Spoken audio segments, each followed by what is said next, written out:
संग खेलेगा, तुम्हारे संग बोलेगा, मैं कम बोलूँगी, मेरे हुनर का रंग बोलेगा। कुछ कलाकार ऐसे होते हैं जो खुद तो खामोश रहते हैं पर उनकी कला बोलती है और दूसरे के जख्मों पर मरहम भी लगाती है। आज रंग तरंग में एक ऐसे ही कलाकार हमारे साथ हैं जिनका नाम गौरा अग्रवाल है। गौरा पेंटर हैं, आर्ट हीलर हैं और इस्कॉन टेम्पल में राधा कृष्ण के कपड़े भी बड़े ही क्रिएटिव ढंग से डिज़ाइन करती हैं। तो आइए रंग तरंग में स्वागत करते हैं गौरा अग्रवाल का। गौरा, बहुत बहुत स्वागत है आपका रंग तरंग में। Thank you so much. Gaura, आपकी इस कला के सफ़र की शुरुआत कैसे हुई और वो धीरे धीरे आप हीलिंग की तरफ कैसे बढ़ी? बचपन से थोड़ा बहुत पेंटिंग तो करते आ रही हूँ मैं, तो उसी से शुरुआत थी मैं कहूँगी। और अगर हीलर की बात करें तो लाइफ में कुछ चीज़ें ऐसी हो जाती हैं जो आपको अपने आप ही कला की तरफ आगे बढ़ा देती हैं। 2009 की बात है एंड मेरी बच्ची बहुत छोटी सी थी। हम लोग दूसरा बेबी के लिए भी प्लान कर रहे थे, तो हमें लगा एक प्रॉपर टेस्टिंग करा लेते हैं।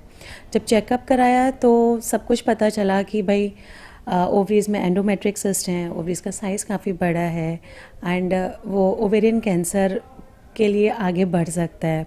तो डॉक्टर काफ़ी डर गई थी। उसने लेप्रोस्कोपिक डायग्नोसिस किया पहले, उसके बाद पूरा प्रोसीजर हुआ, पता चल गया। जब आप उस चीज़ को फाइट कर चुके होते हो, फैमिली उस इमोशनल स्ट्रेस से बाहर आ जाती है, लेकिन फिर आप अकेले रह जाते हो उस इमोशनल स्ट्रेस के साथ, और जो कुछ आपने ड्यूरिंग द ट्रीटमेंट झेला होता है उसके साथ, वो एक वॉइड होता है। और कुछ ऐसी कलाएं हैं, जैसे मांडला कला की हम बात करें, जो अपने आप में एक हीलर के तौर पर काम करती है। क्या ऐसा होता है कला के भीतर, आर्ट के भीतर, कि वो लोगों के स्ट्रेस को हील करता है? देखिए, बेसिकली जो मंडाला आर्ट थेरेपी है वो आई कहाँ से है? संस्कृत वर्ड है मंडल।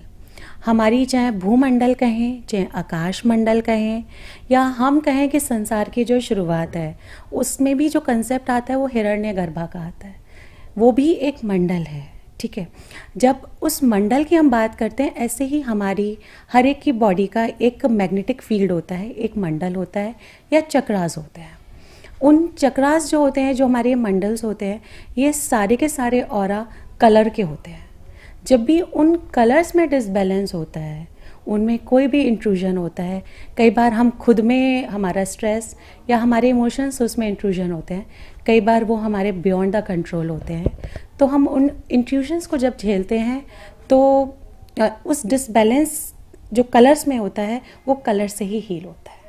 तो आपने हीलर के तौर पर शुरुआत की और उसके बाद हम देख रहे थे कि राधा कृष्ण जी के हैंड पेंट आपने डिज़ाइन किए हैं, उसके बारे में कुछ बड़े खूबसूरत हैं। उसके लिए मैं आपका बहुत बहुत धन्यवाद करूँगी। वो इसी ढंग से हुआ था कि मैंने पेंटिंग्स करी थी, तो वहाँ पे उन लोग का बहुत मन था एक पेंटेड ड्रेस का। मैंने अपनी पेंटिंग्स दिखाई, उन्हें बहुत अच्छी लगी। मुझसे बोले कि आप फैब्रिक पे कर सकते हो। मैंने कहा पेंटिंग तो किसी भी चीज़ पे की जा सकती है, तो मैंने उसको फैब्रिक पे किया। आउटकम बहुत खूबसूरत आया।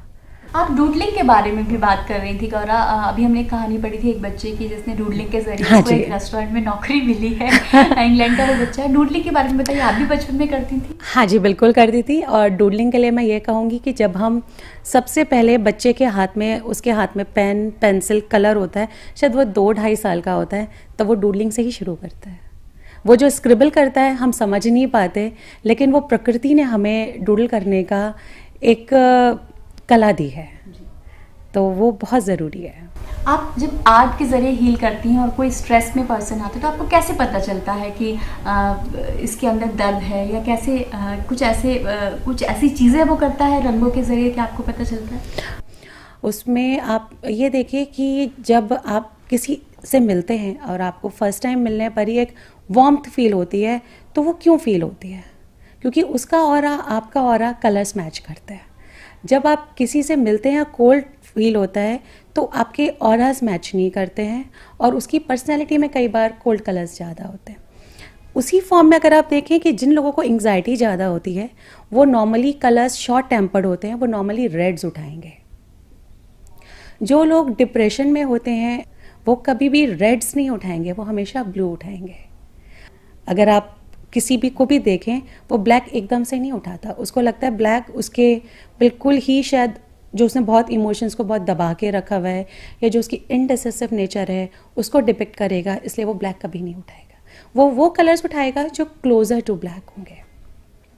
फिर उसी तरह से आप ग्रेजुअली उन कलर्स को देखकर आप ग्रेजुअली उसको वार्म कलर्स की तरफ लेकर आते हो। ऐसा नहीं है कि डायरेक्टली किसी के पास ब्लू कलर का शौक है और मैं उसको बोलूँ आप रेड उठा लो, वो एकदम नहीं उठाएगा।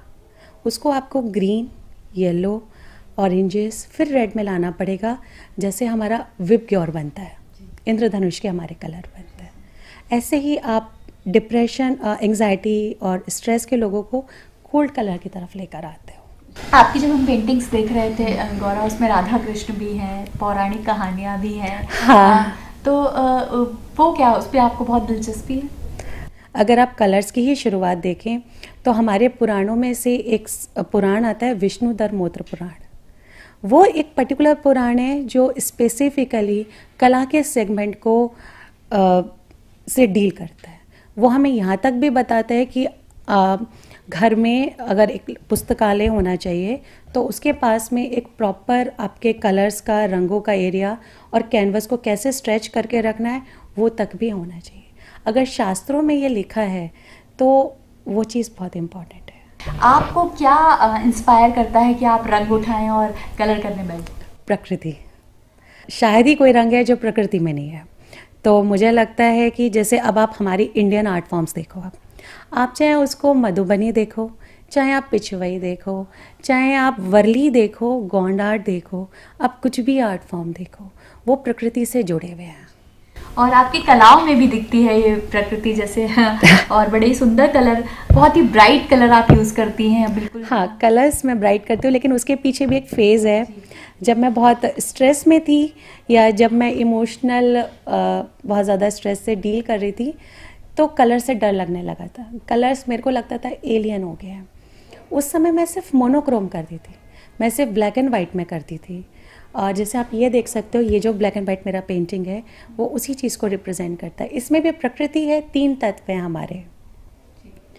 और उसके बाद क्या होता है कि जब आप ब्लैक एंड वाइट से थोड़ा बाहर निकलते हो तो मेरे को पूरा 1 साल लगा ब्लैक एंड वाइट से कलर्ड पेंटिंग्स में आने में। आपकी कोई एक ख़ास ऐसी कोई कला है जो आपको, आपने वारली की बात की या मांडला जो आपने कहा है कि वो आया, इसके अलावा और ऐसी कोई जो कलाएं हैं जिनके ऊपर आप काम करी? मधुबनी बहुत लोकप्रिय हो रही है, उन पर काम किया जाता है। मैंने मधुबनी से ही शुरुआत करी थी। अब अगर इसमें हम ये पूछे कि मधुबनी से क्यों, तो मुझे लगता है मधुबनी सबसे ईजीएस्ट फॉर्म होती है। वो आपको किसी भी लिमिट्स में बांध के नहीं रखती। एक छोटे से बच्चे को भी मैं पेपर दे के उसे मधुबनी का कार्ड, ग्रीटिंग बनवा सकती हूँ। तो गौरा जी, आप अपनी आर्ट के ज़रिए कुछ हमें यहाँ बताना भी चाहती हैं? प्लीज़ बताइए। जी बिल्कुल बताती हूँ। जब बहुत ज़्यादा हम डिसबैलेंस होते हैं, बहुत ज़्यादा हम इमोशनल स्ट्रेस में होते हैं या परेशानी में होते हैं, तो सबसे पहले हमारे दिमाग में जो क्वेश्चन आता है, मैं क्यों? भगवान, मैंने ऐसी क्या गलती कर दी थी जो मेरे साथ ये हो रहा है? फाइनली वो क्वेश्चन मार्क्स इन्फिनिटी तक हो जाते हैं, क्योंकि एक क्वेश्चन दूसरे क्वेश्चन को, दूसरा तीसरे को, ऐसे बहुत सारे क्वेश्चंस को वो रेज कर देता है। अगर मैं इस क्वेश्चन मार्क को थोड़ा सा चेंज कर देती हूँ, चेंज करके मैं इसको हल्की सी शेप दे देती हूँ। जी। शेप देके अब आप देखोगे ये क्या बन गया। ये तो एक खूबसूरत सी कलाकृति नज़र आ रही है। नहीं, ये है क्वेश्चन मार्क से हमारी लाइफ का। अरे ये तो गणेश जी बना दिया आपने। एग्जैक्टली। एक क्वेश्चन मार्क जो नेगेटिविटी को राइज कर रहा था, और ये क्वेश्चन मार्क अगर आप पॉजिटिव लेते हैं तो ये बिगिनिंग ऑफ ऑल ऑस्पिशियस। एक चीज़ हुआ आपकी नेगेटिविटी के लिए, दूसरी चीज़ हुआ आप उसको कैसे पॉजिटिविटी में कन्वर्ट कर सकते हैं। बहुत बहुत शुक्रिया आपका गौरा, हमसे इतनी अच्छी बात करने के लिए और ये बताने के लिए कि कला कैसे आपके भीतर के तनाव को दूर कर सकती है। बहुत बहुत शुक्रिया। धन्यवाद। थिरकते पांव गुनगुना